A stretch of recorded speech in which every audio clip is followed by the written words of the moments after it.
Good morning, all of you.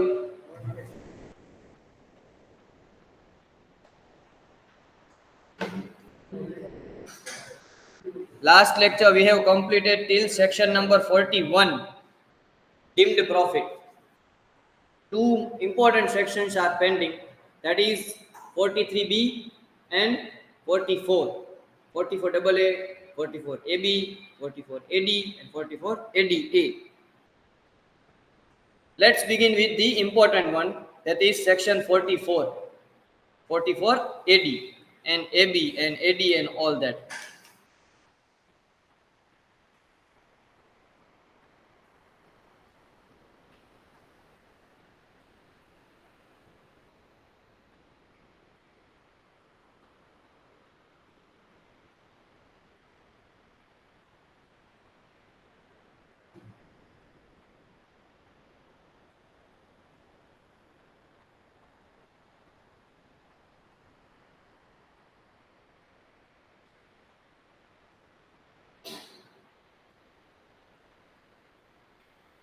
Where is the PDF?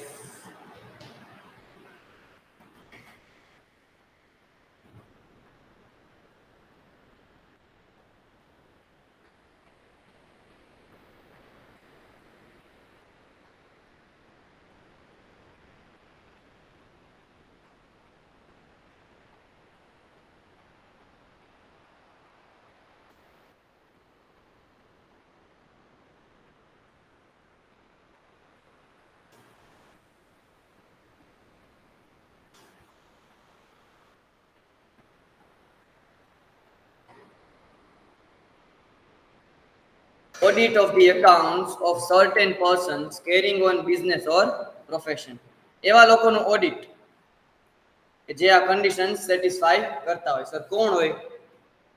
Requirement of tax audit. It is obligatory for persons mentioned in column number 2 of the table below carrying on business or profession to get his accounts audited before the specified date by chartered accountant, if the conditions mentioned in corresponding row of column 3 satisfied. Here it is. So, in case of person જેનું turnover 1 crore થી વધારે છે, બધાને audit આવશે. Sir બધાને audit આવશે. If you are doing business and your turnover is more than 1 crore rupee, that you are supposed to get books of accounts audited from chartered accountant only.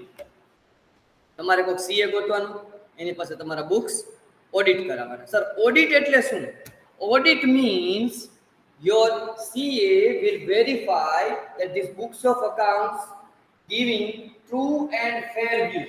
True and fair view એટલે કે આ બુક્સમાં કોઈ dispute નથી, આ બુક્સમાં કોઈ ઇનએડમિશેબલ expenses છે ઈ claim નથી કર્યા, કોઈ એડમિશેબલ એક્સપેન્સ વધારે ક્લેમ નથી કર્યા, ઇન્કમ સાચી બતાવી છે, એના વાઉચર વેરિફિકેશન સાથે મેચ કરે.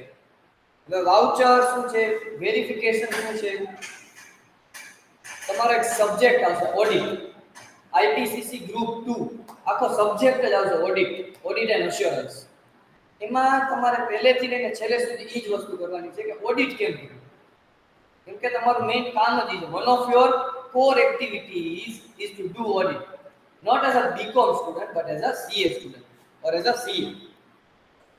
Four example, Balaji wafers Rajkot.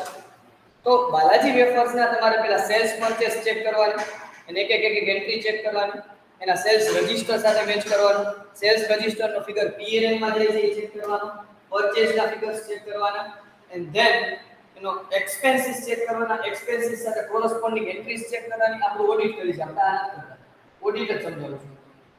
Corresponding entries check કરવાની, અને છેલ્લે જે નેટ પ્રોફિટ આવે whether it is true or not, એ તમે વેરીફાઈ કરી અને CA રાઉન્ડ સીલ સ્ટેમ્પ બધું મારી અને અપલોડ કરી દઈએ કે ભાઈ ના, બાલાજી વેફર્સના books of accounts for the year 2021 is true and fair or not. Sir ઈ કોણ માન્ય રાખે? ઓલ ઓવર ઇન્ડિયામાં ગમે even out of India CA ના બુક CA ની સિગ્નેચર હોય એટલે પૂરું. પછી એમાં કોઈ જોવા પણ ન હોય, કોઈ વિચાર જ નહીં કે આ ખોટું હશે. એટલો ટ્રસ્ટ હોય સીએ ઉપર. હા, પછી એમાં બીજું કઈ થાય નહીં એક્સેપ્ટ કે ઇન્કમ ટેક્સ ડિપાર્ટમેન્ટ કોઈ નોટિસ આપે કે આમાં કઈ ખોટું છે, સીએ ના ધ્યાનમાં નથી એવું કેવી વસ્તુ છે સીએ ના ધ્યાનમાં ન આવી એમ, તો પછી ઈ સીએ રડારમાં બાકી કાઈ થાય નહીં. સમજાય? તો ઓડિટ કોને કરાવવાના? સર મારા પપ્પાને એક દુકાન છે પેલેસ રોડ ઉપર, એને કરાવવાનું ઓડિટ. કેટલું ટર્નઓવર છે પહેલા જ પૂછીશ. સર 1 કરોડ. ઓકે, કરાવો. સર 50 લાખ રૂપિયા નહીં કરાવો. કરાવવાનું, પણ એની એક અલગ કન્ડિશન છે. અત્યારે 1 કરોડ યાદ રાખો. Done. The requirement of audit under section 44AB does not apply to a person કે જેના માટે presumptive basis છે 44AD. ઈ આપણે હજી કરી નથી, એટલે એની અત્યારે ચિંતા નહીં કરો, આના પછી કરશું. પહેલા આ કરી લો. When tax audit is required. Okay, ચલો. If in case person carrying on business aggregate cash receipt is equal to or more than less than 5%, and જો or નથી and છે, please mark this, and aggregate amount is less than 5% of payment, એટલે કે income એટલે કે receipts અને payment બે 5% કરતા ઓછા છે, તો 1 કરોડ વાળી લિમિટ સીધી વધીને કેટલી થઈ જશે? 10 કરોડ રૂપીસ. ત્યાં સુધી ઓડિટ નહીં આવે. સર સમજાણું નહીં? હું બિઝનેસ કરું છું, મારી બધી એન્ટ્રીઝ બેંક થી થાય છે. તમે કદાચ મારી પાસે એક નાની પેન લેવા આવો છો ને તોય હું એમ જ કહું છું કે પેટીએમ કરો, કેશ નથી લેતો. તમે મારી પાસે ગમે તેટલી મોટી વસ્તુ કે ગમે તેટલી નાની વસ્તુ હું વેચું છું લેવા આવો છો, હું વિધાઉટ કેશ ટ્રાન્ઝેક્શન જ કરતો નથી. હું વિધાઉટ કેશ જ ટ્રાન્ઝેક્શન કરતો, સોરી, કેશ થી હું ટ્રાન્ઝેક્શન કરતો નથી. તો 10%, 5% થી પણ ઓછું હોવું જોઈએ. 5% or less than 5%, બે. Not only income, payment also. તમારી આ ચા પીવડાવો છો તમે તો એને બેંક થી પેમેન્ટ કરો છો કે ના તું ભાઈ પેટીએમ નું હારે રાખતો જા પેરીને, હું એમ જ પેમેન્ટ કરીશ, બાકી હું નહીં કરું. અને કરીશ તો બુક્સમાં નહીં બતાવું. આટલું ચોખ્ખાઈ છે બધું બેંક થી. ખાલી 5% ની છૂટ. ફોર એક્ઝામ્પલ, તમારું 10 કરોડ નું ટર્નઓવર છે તો 5% ઓફ ટોટલ રિસીપ્ટ એટલે કે તમારા ટર્નઓવર ની, એટલે કરો જ 10 કરોડ ના 5% કેટલા થાય? એટલી જ છૂટ, વધારે નહીં. તોય 50 લાખ બહુ મોટી અમાઉન્ટ કહેવાય. ભલે તોય એટલી જ છૂટ. 10 કરોડ નું ટર્નઓવર કરો છો એટલે 50 લાખ કાંઈ નહીં. સર મેન્ટેન કેવી રીતે થાય? એકાઉન્ટિંગ કરી. એકાઉન્ટિંગમાં જર્નલ પાડો, sales account credit to party account debit, પાર્ટીનું એકાઉન્ટ ડેબિટ કરો, debtors account debit to sales. પછી ડેટર્સ જ્યારે પેમેન્ટ કરવા આવે ત્યારે કેશ ઓર બેંક રિસીવ એટલે cash or bank debit, party account credit. પાર્ટીનું એકાઉન્ટ ક્લોઝ, કેશમાં જતી રહી, સેલ્સ P&L માં જતી રહી. સમજાણું? એકાઉન્ટિંગ એટલે બધું ઇન્ટર રિલેટેડ છે. ઇન્કમ ટેક્સ, એકાઉન્ટ્સ અને ઓડિટ ત્રણેય એક સાથે રિલેટ કરે છે. એટલે તમે સર હું ઇન્કમ ટેક્સ ની પ્રેક્ટિસ કરવાનો છું સીએ થી, મને એકાઉન્ટ કે ઓડિટ આવડતું નથી, તો તમે નહીં કરી શકો. ટ્રુલી સ્પીકિંગ, હા તમે ઇન્કમ ટેક્સ ના રિટર્ન ફાઇલ કરી શકો, એ ખાલી સેલેરાઇઝ ને કેપિટલ ગેઇન ને અધર બિઝનેસ ના તો કરી જ ન શકો કારણ કે તમને એકાઉન્ટ નથી આવડતું. એટલે ખાલી સીએ થઈને તમે ખાલી ઇન્કમ ટેક્સ ની જ નોલેજ હોય કે ખાલી એકાઉન્ટિંગ ની જ નોલેજ હોય કે ખાલી ઓડિટ ની જ નોલેજ હોય તો નહીં ચાલે. કા તમારે પાર્ટનર્સ રાખવા પડે કે જેને આની નોલેજ હોય. બરોબર? ડન. તો સર તમે કહેતા હતા ને એક્સપર્ટ થઈ જવું જોઈએ કોઈ પણ એક સબ્જેક્ટમાં. હા થઈ શકે. તમારી પાસે એવો ક્લાયન્ટ બેઝ હોય તો તમે એક જ સબ્જેક્ટમાં એક્સપર્ટ થાવ. મારા ઘણા ફ્રેન્ડ્સ એવા છે કે જે એક જ સબ્જેક્ટમાં એક્સપર્ટ છે પણ એને એનું કામ મળે છે. ફોર એક્ઝામ્પલ, હું આજે ડિક્લેર કરી દઉં માર્કેટમાં કે હું ઓનલી સેલેરાઇડ બેસિસ જ કરીશ, વિધાઉટ સેલેરી વાળા કોઈ આવવા જ નથી મારી પાસે. હું કેવડું મોટું માર્કેટ જતું કરું છું. સેલેરી વાળા મારી પાસે કેટલા આવીને કેટલા આવવાના એમ. તો મારી પાસે ટોટલ 200 ઇન્કમ ટેક્સ ની ફાઇલ છે, એમાંથી સેલેરી વાળા ખાલી 25 છે. હું મારા 175 નું જતા કરી દઉં છું. તો 25 આવે તો મારી પાસે એની ફીસ એવડી મોટી લેવી પડે કારણ કે મારે પાસે મારું ઘર ચલાવવાનું હોય એમ. તો હું 1000 લેતો હતો પહેલા, હવે 5000 કરી નાખું તો એ મારી પાસે ન આવે. દેવાંશ સીએ છે એ કે 1000 માં કરી દેશે, એની પાસે જતા. એટલે આવું છે બધું. આ પ્રેક્ટિકલ અપ્રોચ એટલા માટે કે તમે જો પ્રેક્ટિસનું વિચારતા હોય, પ્રેક્ટિસ કરવાનું, તો બધી નોલેજ હોવી જોઈએ. બાકી સર મારે સીએ થઈને બિગ 4 માં જ જવું છે તો આ કાંઈ જરૂર નથી. તમને કોઈ એક ડિપાર્ટમેન્ટ આપી દેશે, તમે જીવો ત્યાં સુધી ડિપાર્ટમેન્ટમાં પડ્યા છો, જ્યાં સુધી તમે છો ત્યાં સુધી. તમે એને કદાચ રિક્વેસ્ટ કરો ને બદલી દે તો વાત અલગ છે. બાકી જો તમે પીડબ્લ્યુસી માં ગયા અને અમલગમેશનમાં નાખી દીધા, અમલગમેશન જ કરી રાખો છેલ્લે સુધી, તમને ઓડિટમાં શું થાય છે ખબર ન હોય. આ સમજાઈ ગયું?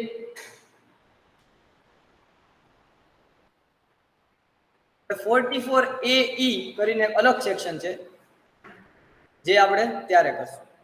વાંચી લ્યો આયા. In case of SSC covered under section 44AE. AE કોના માટે છે? For the person who are engaged in plying, hiring and leasing goods carriage who owns not more than 10 goods, not more than 10 goods carriage vehicle during the year. એની પાસે 10 કરતા ઓછા vehicle હોય. Flying hiring નું કામ શું હોય? Transportation નું જોઈએ.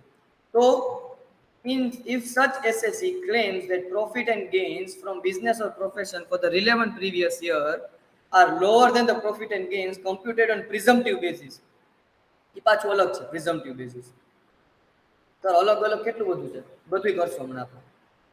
1000 rupees per ton of gross vehicle weight or unladen weight in case of heavy goods is vehicle and 7500 for each vehicle other than heavy goods. એ કરશું પછી 44AD એ હમણાં કરશું.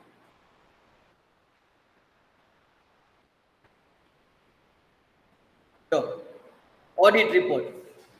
ઓડિટ રિપોર્ટમાં શું આવે છે? આ form number 3CA, form number 3CB and form number 3CD. 3CA અથવા 3CB શું છે? આ તમારા સિલેબસનો પાર્ટ નથી, આ ઓડિટનો પાર્ટ છે. 3CA તમારી બેઝિક ડિટેલ્સ આપશે ક્લાયન્ટની.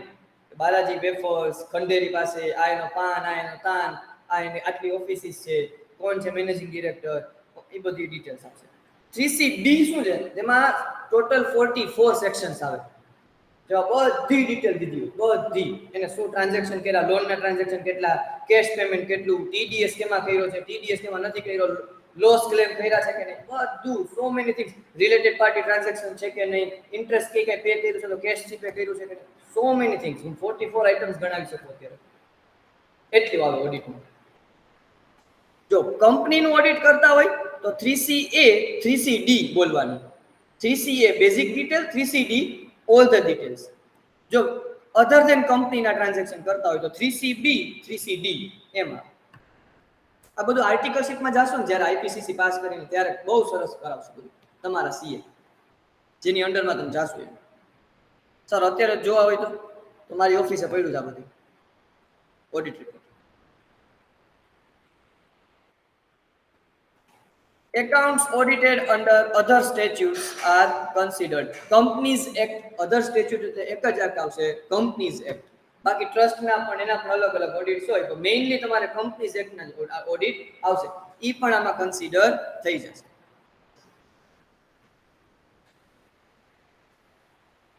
Specified date. હવે આ બધું ઇન્કમ ટેક્સનો, સોરી, આ બધું તમારા નેક્સ્ટ સેમેસ્ટરનો પાર્ટ છે. સર ઓડિટ માટે કઈ date? 31st October of relevant assessment year. તો સર હમણાં આવશે ને ઓક્ટોબર મહિનાની. હા, આ 31 ઓક્ટોબર પહેલા બધાય ઓડિટ કરાવી લેવાના. But due to covid situation અને ડ્યુ ટુ ઇન્ફોસિસ હમણાં એક્સટેન્ડ કરી. સર ઇન્ફોસિસને લીધે શું કામ એક્સટેન્ડ કરી? ઇન્ફોસિસે જે ભગા વાયરા છે ઇન્કમ ટેક્સની વેબસાઇટ બનાવવામાં, એને લીધે. ઇન્કમ ટેક્સની નવી વેબસાઇટ બનાવવા માટે આપણે ડિપાર્ટમેન્ટ, ઇન્કમ ટેક્સ ડિપાર્ટમેન્ટે ઇન્ફોસિસને કોન્ટ્રાક્ટ આપ્યો છે. But due to some circumstances એમનાથી વેબસાઇટ પ્રોપરલી બની નથી. આ વસ્તુ 3 મહિનાથી ચાલતી આવે છે, હજી નથી બની. જે અત્યારે ઇન્કમ ટેક્સના ઓડિટની ડેટ હમણાં આવી જાય, આ કાંઈ ન કહેવાય 1 મહિનો. એટલે અત્યારે સીએ ની ઓફિસમાં જાઓ ને તમે, સર જોબ જોઈ છે કે કાંઈ પડે, એટલે તમને એમ જ કે નવેમ્બરમાં આવજો, અમારી પાસે ટાઈમ નથી. વાતે ન કરે, બધું નવેમ્બરમાં જ કરે કામ, કારણ કે અત્યારે ઓડિટ પૂરા કરવાના હોય, એટલા ઓડિટ હોય માં છે. બટ એ બધી ડેટ એક્સટેન્ડ થઈને 15th જાન્યુઆરી કરને, કારણ કે વેબસાઇટ તૈયાર નથી. વેબસાઇટ વગર કામ શું કરો? એટલે જ હું અત્યારે ફ્રી છું. ઇન્કમ ટેક્સ ના રિટર્ન ની ડેટ એક્સટેન્ડ કરી નાખી. એની ડેટ કઈ હોય સર? 31 જુલાઈ છે, વહી ગઈ, પણ એની અત્યારે 31 ડિસેમ્બર કરી નાખી. એટલે તમારા કોઈને રિટર્ન ફાઇલ કરવાના હોય તો તમારી પાસે 31 જુલાઈ જ હોય, બટ હવે 31 ડિસેમ્બર છે, ઈ 31 ડિસેમ્બર. જો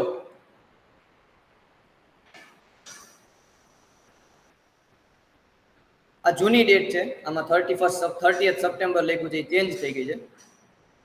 જો આ રહ્યું ચેન્જ થઈને 31 ઓક્ટોબર થઈ ગઈ છે. અને તમે ઓમાં આવતા હોય 92E ટ્રાન્સફર પ્રાઇસિંગમાં, તો પછી 30th નવેમ્બર. સર એ શું છે? સીએ ફાઇનલ નો સબ્જેક્ટ છે, ટ્રાન્સફર પ્રાઇસિંગ. ટ્રાન્સફર પ્રાઇસિંગ એટલે તમે ઇન્ડિયાની બહારની સાથે કોઈ ટ્રાન્ઝેક્શન કરતા હોય તો ટ્રાન્સફર પ્રાઇસિંગ રૂલ્સ ફોલો કરવાના થાય. બધી તમે ફાઇનલ લેવલમાં ડિસ્કસ કરશો.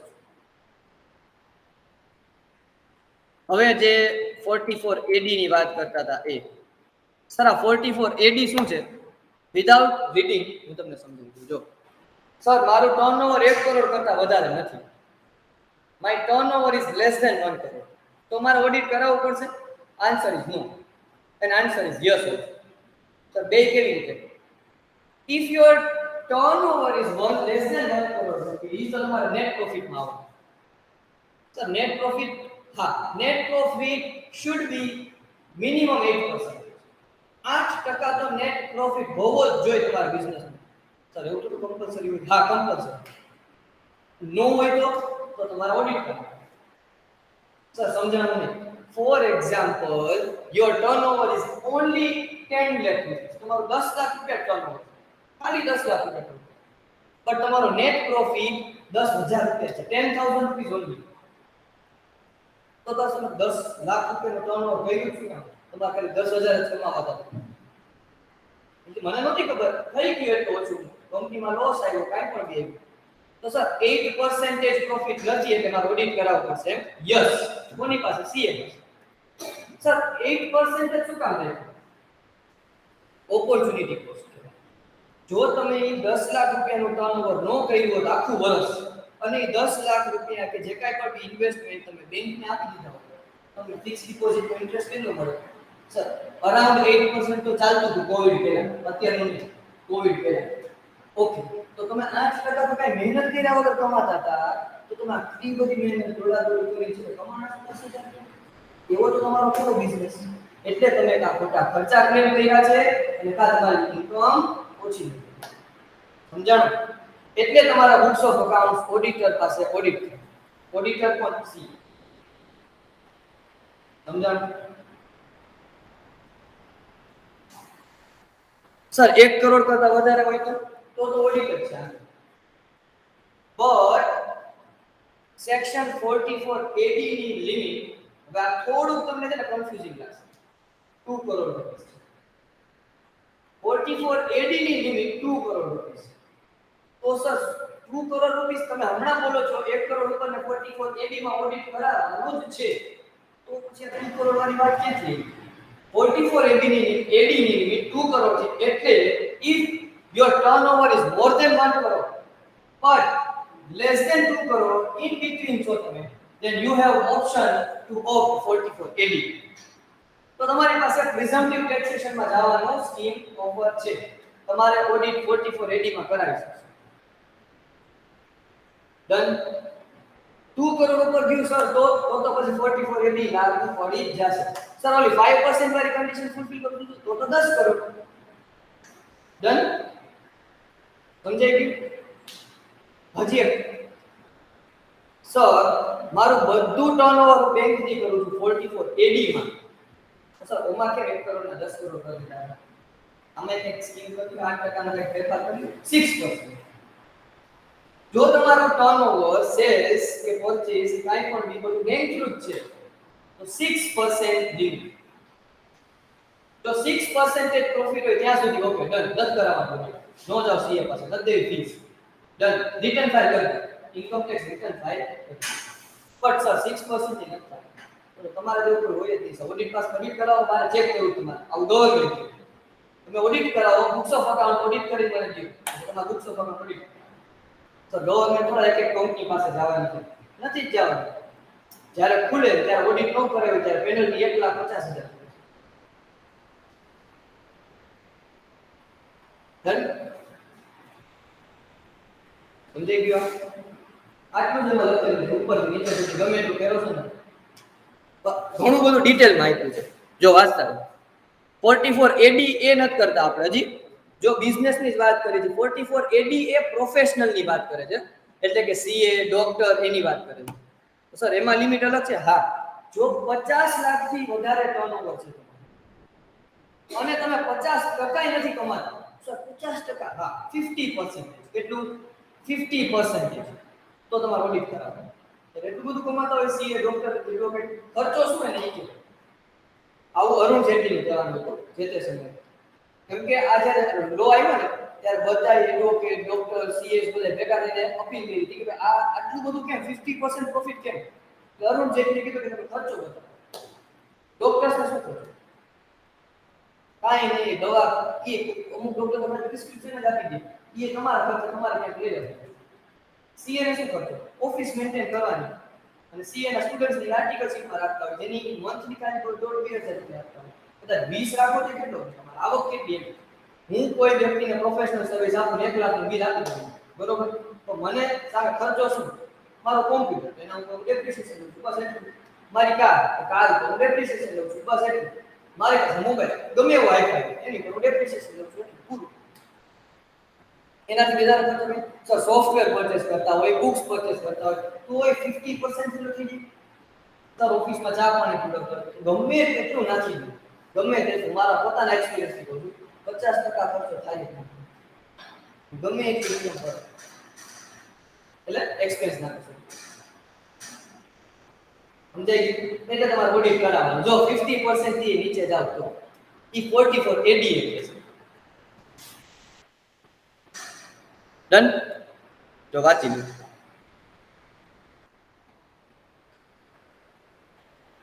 લો ઉપર છે ને 44 એબી માં મેં તમને કીધું હતું પછી કરશું આ વાંચો અને પછી બાજુનો પોઈન્ટ વાંચો જે આપણે હમણાં લાંબી વાત કરી ને ઈ જ લખો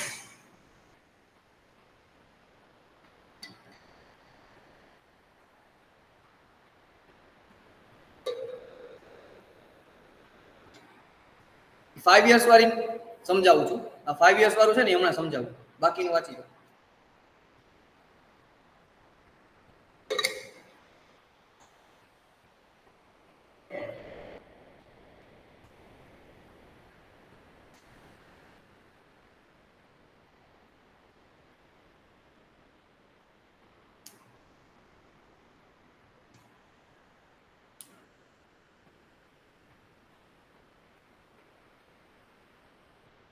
હવે 5% 5 इयर्स વાળું સમજો સર હું અત્યારે પ્રિઝમ્પટિવ ટેક્સેશનમાં જાઉં છું નેક્સ્ટ યર હું વ્યવસ્થિત ઓડિટ કરાવીશ એવું ચાલશે નહીં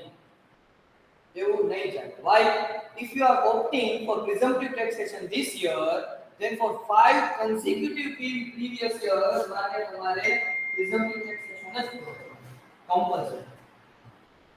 compulsory એવું શું કામ તમને કોઈ વર્ષમાં એવું લાગતું હતું કે ભાઈ આપણે પ્રોફિટમાં કે ગપલા કર્યા છે એટલે તમે પ્રિઝમ્પટિવ લઈ લીધું પ્રિઝમ્પટિવમાં બુક્સ ઓફ અકાઉન્ટ મેન્ટેન નહીં કરવાના એ તમને કીધું એમને તમે ઓડિટ કરાવી દો તમારી પાસે જે કાંઈ પણ અવેલેબલ હોય ને એમાં તમારે બુક્સ મેન્ટેન ન કરવાનું એને પ્રિઝમ્પટિવ ટેક્સેશન કહેવાય બરાબર ગપલા કરી બરાબર પછીના વર્ષે બહુ વ્યવસ્થિત બતાવ્યું કારણ કે તમારે ત્યાં લોન જોતી હતી બેંકમાં ઓડિટ રિપોર્ટ સબમિટ કરવાના હોય ત્યારે તમે 44 એબીમાં ઓડિટ કરો ચાલશે નહીં ચાલે એક વખત 44 એડી માં ગયા એટલે 5 યર્સ સુધી એક સરખું જ ફોલો કરવાનું એક વખત 44 એડી માંથી નીકળી ગયા એટલે પૂરું પછી 44 એબી તો 44 એબી જ ફોલો કરવાનું પછી સર પાછું 44 એડી લીધું તો પાછું 5 વર્ષ એટલે કોઈ 44 એડી ચૂઝ જ ન કરે એ તો બધું સેમ ઓડિટ સીએ પાસે ક્યારે જવાનું એની વાત છે ઓલું કે ડોક્ટર પાસે ક્યારે જવાનું એમ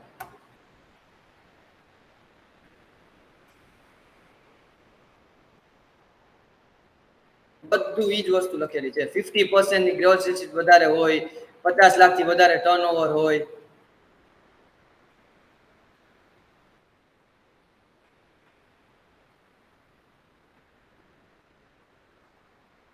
44AE શું છે? સાવ નકામી સેક્શન છે. કદાચ આઈપીસીસી માટે વાંચો તો આઈ કાન્ટ સે આઈપીસીસી માટે, બટ અહીંયા માટે નકામી સેક્શન છે. કેમ કે 44AB ને 44AD જેવી સેક્શન મૂકીને કોઈ 44AE ન પૂછે. સમજો 44AE કોના માટે છે? જે એવો એસએસસી છે જેની પાસે 10 કરતા વધારે ગુડ્સ કેરેજ છે. ગુડ્સ કેરેજ એટલે વ્હીકલ છે, ટ્રાન્સપોર્ટેશન ઈ. તો એને શું કરવાનું? પ્રિઝમ્પટિવ ઇન્કમ કેટલી કહેવાશે? For each heavy goods vehicle 1000 rupees per ton of gross weight or unladen weight as the case may be for each vehicle other than heavy goods vehicle. And heavy goods vehicle માટે 7500 per month or part of the month during which such vehicle is owned by the SSC.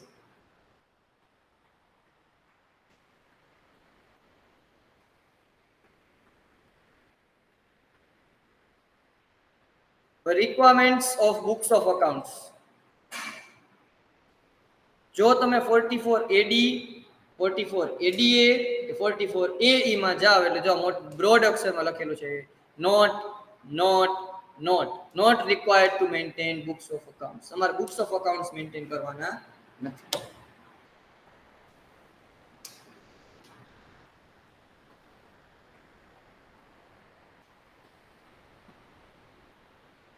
Advance tax obligation ની તમને કાંઈ ખબર નહીં પડે, TDS નો part છે.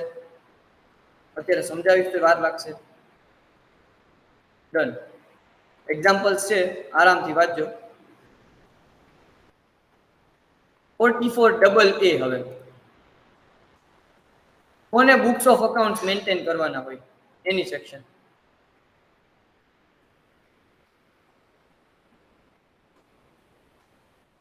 Compulsory maintenance of books of accounts. Maintenance of books of accounts and other documents is notified. This section provides that every person carrying on legal, medical, engineering, architectural profession or accountancy or technical consultancy, interior decoration or any other profession as notified by CBDT Central Board of Direct Tax in the official gazette must statutorily maintain such books of accounts and other documents as may enable the assessing officer to compute his total income. Prescribed books of accounts. The CBDT has authorized, having due regard to the nature and business and profession carried on, to prescribed in the books of accounts and other documents, list including inventories, wherever necessary to be kept and maintained by taxpayers, the particulars to be contained therein, and the form and the manner in which and the place at which they must kept and maintained. क्या place ઉપર maintain કરવાનું? Companies એક્ટમાં કહેશે તમને registered office ઉપર તમારા books of accounts તમારે maintain કરવાના compulsory. એ companies એક્ટનો part હશે. ક્યાંય બીજે હોય કે ન હોય, રજિસ્ટર્ડ ઓફિસે તમારા હોવા જોઈએ. ફોર એક્ઝામ્પલ, બાલાજી વેફર્સની રજિસ્ટર્ડ ઓફિસ કંઢેરી છે, ગમે ત્યારે રેડ પડે, બુક્સ ઓફ અકાઉન્ટ્સ ન હોય એટલે મોટી પેનલ્ટી લાગે. બુક્સ ઓફ અકાઉન્ટ્સ તો હોવા જ જોઈએ. આ કંપનીઝ એક્ટ સમજાવું છું, આ નથી. કોના માટે? Prescribed class of person. આજે હમણાં નામ લીધા આપણે, એનું gross receipt exceeds 1,50,000 in all the 3 years immediately preceding the previous year. 1,50,000 કરતા વધારે હોય અથવા or if where the profession has been newly set up in the previous year and gross receipt likely to exceed 1,50,000 in that year. જો આ વર્ષમાં નવું જ setup થયું છે તો આ વર્ષે એવું લાગે છે કે 1,50,000 કરતા વર્ષે હા તો કરવાનું. બાકી જૂનું છે તો લાસ્ટ 3 યર્સમાં જોઈ લેવાનું 1,50,000 કરતા ગમે ત્યારે વધ્યું હોય એટલે મેન્ટેન કરવાનું છે. સર કઈ કઈ વસ્તુ? કેશબુક, જર્નલ, લેજર, જે આ બધું લખેલું છે. Carbon copies of bills and receipts એટલે કે સેલ્સ રજિસ્ટર અને purchase register and original bills and receipts issued to that person.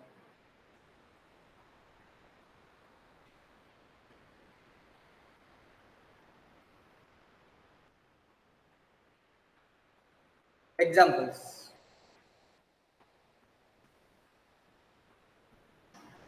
ચાલો સર આટલા લોકોને કમ્પલસરી ના, એના સિવાયના પર્સન જે ઉપર 7 કેટેગરી હતી, મેડિકલ, પછી કન્સલ્ટન્સી, એકાઉન્ટન્સી, ટેકનિકલ, એના સિવાયના લોકોને તો એનું અલગથી લિમિટ છે. જો એક્ઝિસ્ટિંગ બિઝનેસ ની ઇન્કમ 2,50,000 ઓર મોર ઓર વધારે હોય, એક્સિડ્સ ઓર ટોટલ સેલ્સ 25 લાખ 25 lakhs કરતા વધારે હોય in any of the 3 years, કોઈ પણ બી લાસ્ટ 3 yearsમાં, તો એને એના બુક્સ ઓફ અકાઉન્ટ્સ મેન્ટેન કરવાના. 2,50,000 રૂપીસ કરતા વધારે હોય ઇન્કમ અથવા 25 lakhs કરતા વધારે હોય સેલ્સ, તો એને બુક્સ ઓફ અકાઉન્ટ્સ મેન્ટેન કરવાના. અથવા સર ન્યુલી સેટઅપ હોય તો લાઇકલી, આ બધાયની આ પાછળ આગળ એક લાઇકલી ટુ એક્સીડ લાગી જાય. લાઇકલી ટુ એક્સીડ એટલે એવું લાગે છે કે વધશે, લાગે છે તો કરવાના. બસ પૂરું, ધેટ્સ ઇટ.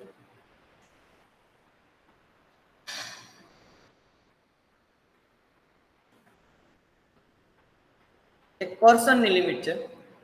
પર્સન એટલે આપણા તમારા મારા જેવા ઇન્ડિવિજ્યુઅલ્સ, એના માટે 1,20,000 અને ગ્રોસ રિસિપ્ટ્સ અકોર્ડિંગલી 10 lakh રૂપીસ. બાકી બધા માટે ઉપરની.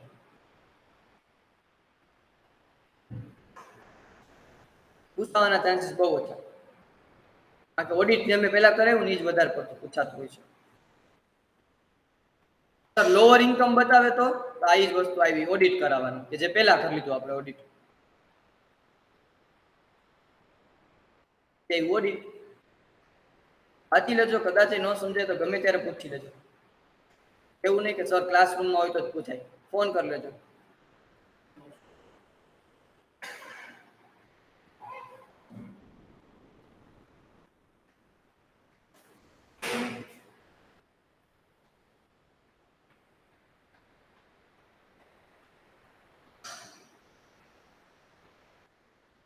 આ બધું ઇમ્પોર્ટન્ટ નથી, જો પહેલા જ કહી દો.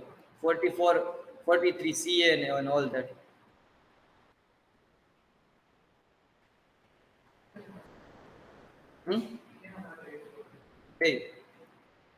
આ એક section, certain deductions to be made only on actual payment. 43B statutory payment and actual payment. Statutory કોઈ પણ બી પેમેન્ટ કરતા હોય અને એકચ્યુઅલીમાં થયા હોય, મર્કેન્ટાઇલ બેસિસ ફોલો કરી હતી સર તોય નહીં, એકચ્યુઅલમાં પેમેન્ટ થયું હોય એટલે કે કેશ બેસિસમાં તમે દીધા હોય તો જ રેકોર્ડ થાય, બાકી નહીં થાય. બાકી એચ સુધી છે, એચ નહોતું પહેલા, એચ હમણાં એડ થયું. Payment to railways and railway asset, બાકી કાંઈ નથી. Any payment of tax duty cess, any payment as an employer by way of contribution to PF, એકચ્યુઅલમાં પીએફ કરો છો તો જ કાપી શકશો. Bonus commission for services rendered payable to employees or any interest or borrowing from public financial institution or state financial corporation or state industrial investment corporation.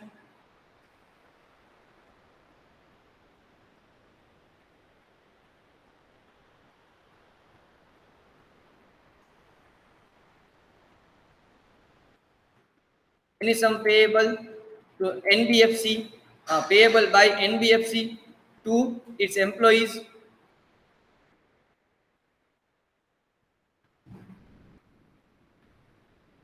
and so on. Most probably જે પહેલા બે છે, પહેલા આ 3 એ તમને 1 માર્કની અંદર પૂછી રાખશે. 8 માર્કનો ક્વેશ્ચન હોય, એમાં વચ્ચે ખાલી આટલું એક નાખી દીધું હોય, કંપનીએ આના માટે પેમેન્ટ કર્યું એના એમ્પ્લોઈઝને, એકચ્યુઅલી નથી કર્યું એમ કે પેએબલ ઇન નેક્સ્ટ યર અલાઉ થશે. આ ક્લાસમાં આવી ગયા છે. So this is all about PGBP, profit and gains from business and profit. વાંચી જાવ એક વખત, હવે ન સમજાય તો પૂછી લો.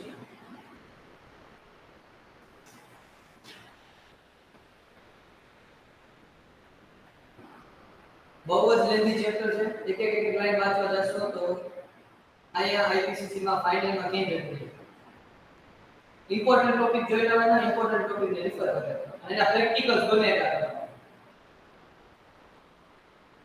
ઘણી વખત સીઆઈપીસીસી માં સ્ટડી મટીરીયલ પ્રેક્ટિસ મેન્યુઅલ તમારે નીકળી ગઈ છે પેલા આવતું સ્ટડી મટીરીયલ પછી એક આરટીપી આવે આરટીપી અને એમટીપી મોક ટેસ્ટ પેપર અને રિવાઇઝ ટેસ્ટ પેપર ઈ કરતા રહેવાના એમાંથી ઘણી વખત 10 to 15 માર્ક્સ નું વ્યક્તિગત ક્વેશ્ચન પૂછી દે બેઠે બેઠા ક્વેશ્ચન આવે એટલે બધાય કન્સેપ્ટ યાદ રહેવા ત્યારે જરૂરી નથી હોતા ઘણી વખત સીએ ની બુક્સ ખોલવી પડતી હોય એવું જરૂરી ન હોય કે સીએ કોમ્પ્યુટર હોય એટલે બધું યાદ હોય ઓકે નોટ ટુ વરી ક્યાંય પણ ન સમજાય તો મને પૂછો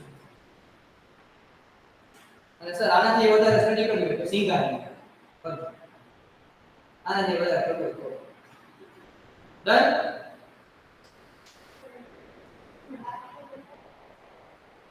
હા નો કર્યું હોમવર્ક માં કર્યું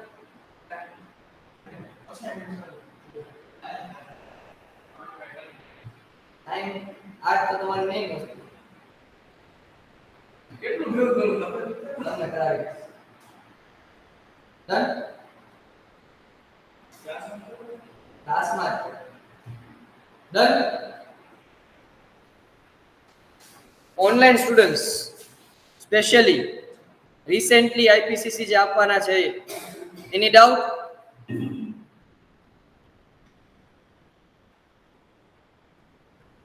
okay please do prepare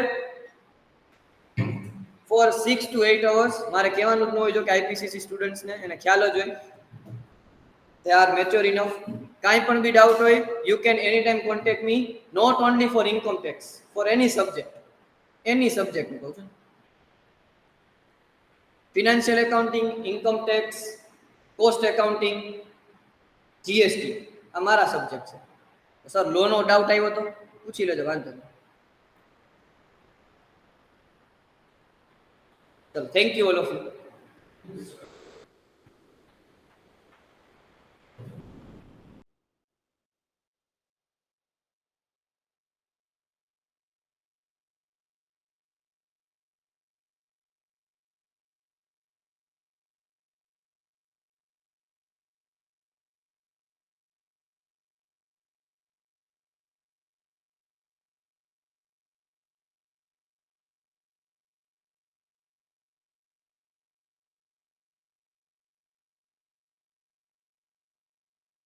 Please write down your enrollment number. Thank you.